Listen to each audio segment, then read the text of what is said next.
email list, I promise them at least 2 blogs a month. Oh, that's awesome. That's great. So, what advice would you give to someone who may be looking to publish their first book? Because I'm not going to lie, I'm one of those people. Well, first of all, make sure it's something you're passionate about. Second of all, do your homework. If it's, and say, for example, if you're writing something set in a certain period in time in history, make sure you know your stuff. Also, I think it's really important to look at it as a business. You don't write a book and then brush your hands together and say, "Okay, I'm done," and sit and wait for the money to roll in, because it doesn't work like that. If you're planning on publishing a book, you need to be your own marketer as well. Another thing that I would say is there's an awful lot of people out there willing to take your money and promise you that you're going to be on the Amazon bestseller list. So that's another area where you have to do your homework. Read the reviews. And, I don't want to recommend or not recommend certain people, but there's just a lot of webinars out there and a lot of vanity presses and publishing houses that are more about making the money than nurturing their authors. So take your time and research your platform and how you're actually going to publish the book. There's also some very reasonable ways to go, like Kindle Direct Publishing, but that might not be right for everyone. So, yeah, there's a lot out there on the internet. Do your homework. Yeah, I totally agree. There are some shortcuts that you have to be aware of before you take them, and you have to do the research and know what you're about and passion. So, just giving you a heads up, I got 2 books coming. One's about marketing, and one's about a biography on me. So, oh, great! I'm just trying to get all my thoughts together. So, but anyway. What has been the most rewarding experience of your life as a writer? And you could even go into the blogging part, and you can go even to the speaking part if you want to go on and elaborate on all those. Well, there's been several moments that stick out in my mind. One is an email that I got from a 10-year-old who was on treatment for cancer, and she told me how much the bald-headed princess helped her. Another moment that sticks out in my mind is when I was speaking at a recovery event, and a woman whose son had been on treatment at the same time as my son 10 years prior to that just happened to be in the audience, and with tears in her eyes told her how much I had helped her. Oh, wow. Yeah, it's the little moments. We don't remember days or weeks. We remember the moments, the connections. And that would probably speak volumes. It really does. So, and I bet you took great pictures, signed a book for her too as well. Oh, absolutely. That's great. So, I want you give us a little bit more elaboration on how far do you go for speaking gigs? Because I know we met in the Lakewood Ranch area, but what is your territory that you're willing to travel for speaking events? Well, it's funny you should say that, because that's changed suddenly. A year ago, I was speaking in Brazil. I was actually on a trip with my church, and I was asked to speak, and that wouldn't happen now. So, and then I had an event. I was supposed to speak at a conference that was out of state, and that was canceled. So, a lot of it's virtual now. I would encourage people to go to my website, MARIBETHDITMARS.com. And Maribeth is spelled with an I. It's one word. And Ditmars is just how it sounds. It's DIT, planet Mars. and I have a speaker page tab. But virtually, I can go anywhere, and I'm perfectly willing to travel if it's, you know, something that can happen, you know, as long as it's planned correctly and I know what to expect. But there's really no limits, you know.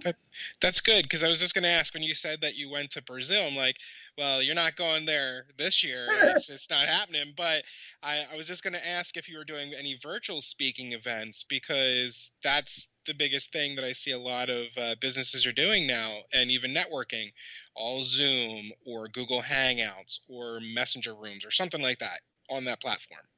Right. Yeah, I have one coming up in a couple of weeks, a Facebook Live, and then I'm going to do a global launch on my new book, Dancing in the Minefields, in the fall. I haven't chosen the date yet.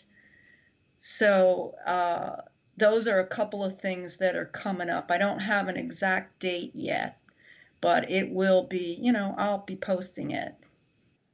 Nice. Well, I I definitely want to encourage our listeners to, you know, read these books, read your blogs, and then get in touch with you, because this is really good stuff to learn and know.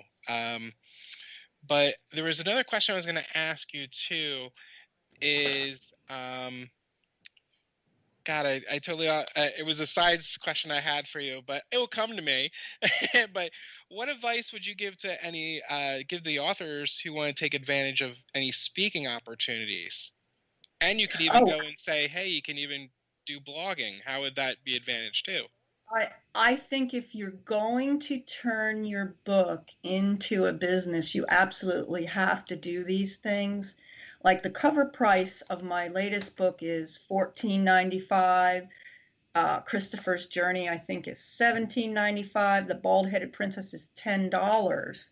If you compare that to a paid speaking gig, you can you can see that the potential for an income stream really goes up when you or if you're doing a workshop. I did a workshop for an organization that deals with child loss, and you know the potential money for presenting a keynote, a workshop, or a talk is much greater, you know, than selling books. And plus, what that does is it gets you out there, and then on the back end it also helps your book sales. So I would say you got to look at it as a business. Get help from people who know more than you do, and I'm still learning. I'm not on the bestseller list, but I'll say yet. I still have a lot to learn, but I'm really enjoying the journey. That's great. Now I remember my side topic that had to go back with the speaking opportunity too. Is tell our listeners, what are the different speaking topics that you've done and are able to do for anyone that's looking for it. All right, let me pull up my. Can you still hear me? I'm pulling up Oh, I my. can hear you. Okay. Well, my two areas, my overarching topic is adversity. So I speak a lot on overcoming adversity, and then I speak on child loss, I speak on biblical principles, and I speak on addiction. I'll give you some sample topics from my website. This one is addiction in the family. The stairway to heaven has 12 steps. Another one is the 3 R's of recovery. Empower yourself with the 3 R's: relationships, routines, and relying on God. Off of my website, under grief, I have hope born from suffering, what now, life after loss. And for my women's events section, I have self-care and self-aware. And this is a talk I've done. It's called I Have PMS, Prayer, Movement, and Service, 3 Keys to Strengthening Your Faith Walk. So these are I love it. just a sampling of some of the things that I've done, but I also can tailor my talk to the specific needs of an audience. For example, if it's all women or if it's families with young children. I've done how to talk to children when a family member has to go to rehab, what to say, what not to say. So I can really be audience specific if the need arises. Okay, well, that's good to know. So now we're at the part where I like to give my guests the opportunity that they can let our listeners get a hold of you. So now's the time to give us your email, phone number, website, Facebook, wherever you want to give us. Oh, well, if you Google me, I think it'll all come up. The trick is spelling Mary Beth with an I, MARIBETHDITMARS.com. That's my website, and you can link to everything from there. So I would go there and fill out a contact form, and we can go from there. Awesome. Well, Mary Beth, I want to thank you so much for being on my show, Socially Joe. I want to have you back again because it was a pleasure meeting you at the networking event, getting to know you even more and learning more about what you do. Well, thank you. It was a pleasure meeting you too, Joe, and I appreciate this service you're providing for the community by having all these interesting speakers. Oh, thank you. I love it as much because I want to get this information out there to people so they're not just like hidden in the weeds, if you want to say that. But and other than that, let me give your listeners my phone number too. It's 941-650-7773. awesome. Well, thank you again, Mary Beth, for being part of Socially Joe, and we'll have a nice day and we'll talk to you soon. Okay, thanks, Joe.